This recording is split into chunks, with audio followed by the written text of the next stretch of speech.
This is the latest wrinkle in the USS Theodore Roosevelt story. This is from the Navy Times. Headline reads, "Sailor from Theodore Roosevelt has died of COVID-19 complications." This article is only from 6 hours ago.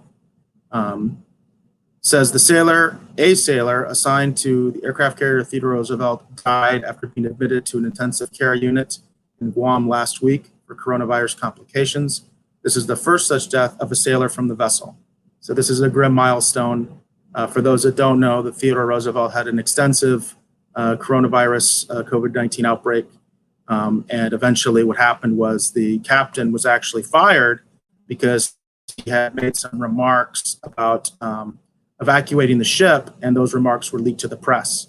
And then what happened after that was the acting secretary of the Navy went ahead and blasted the captain on the aircraft carrier's PA system, calling him naive and stupid. And then now the acting secretary of the Navy has had to resign as a result of this scandal. It says the individual's name is being withheld until 24 hours after next of kin notifications. The sailor was admitted to the ICU at U.S. Naval Hospital, Guam on Thursday and died Monday, according to the Navy.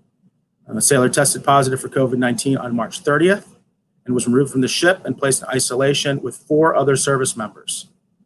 It says the deceased sailor was found unresponsive at 8:30 a.m. during one of the 2 medical checks conducted daily for those in isolation. So obviously what we don't know here that of course everybody wants to know these days is how old was he or she, and did they have any pre-existing medical conditions? We don't know that. Again, this is a grim milestone because it's the first sailor to die from the USS Theodore Roosevelt. And I believe officially it's the second service person to die. The first was actually a National Guardsman, who I believe was a medical personnel, but an older gentleman in his 50s. So we don't really know anything about the personal situation of this particular sailor, but again, a very grim milestone and a very sad update to a story that we've been covering. Did you hear about this? Jumped out at me. No, I didn't. I heard that some of the sailors on the ship had been diagnosed with COVID. But what jumps out at me from that article is that it says that there were 2 daily wellness checks. If somebody's in intensive care, unless I'm missing something here, why were there not more than 2 daily checks? Why weren't they keeping a closer eye on this person? What kind of care was he or she receiving? I believe the disconnect is when they ended up going into ICU.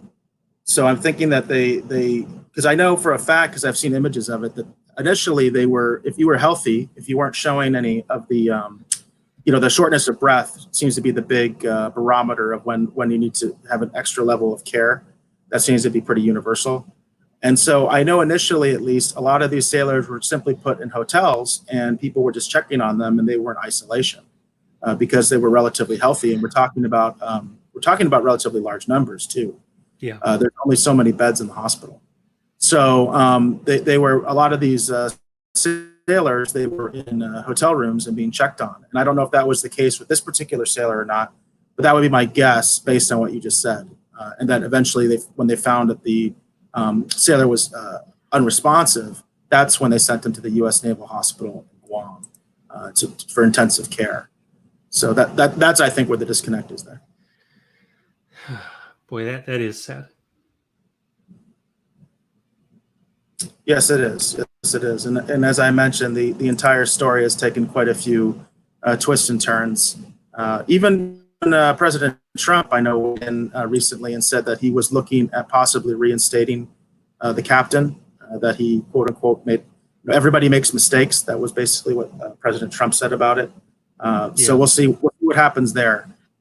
This is again part of that ongoing saga also of the whole issue of the Secretary of the Navy basically being pushed out after the whole Trident incident, I guess I'll call it, with the Navy SEAL, where Donald Trump stepped in and said, "Can't take this guy's Trident away because he was acquitted," and that's a big flap, and I think that's still contributing to this whole situation right now.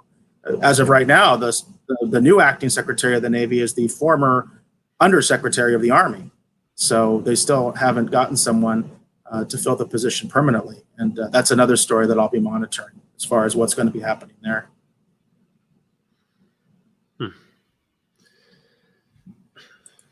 Yeah, that Trident issue. There were three. There were three servicemen who were pardoned in that for varying offenses, and so this is a real feud going on between Trump and the military establishment.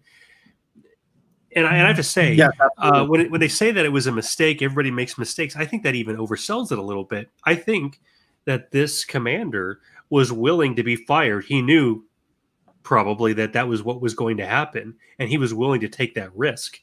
Not even that risk. I think he was willing to sacrifice himself, fall on his sword, so to speak, because he didn't like what was going on. It's very possible. Yeah. It's very possible.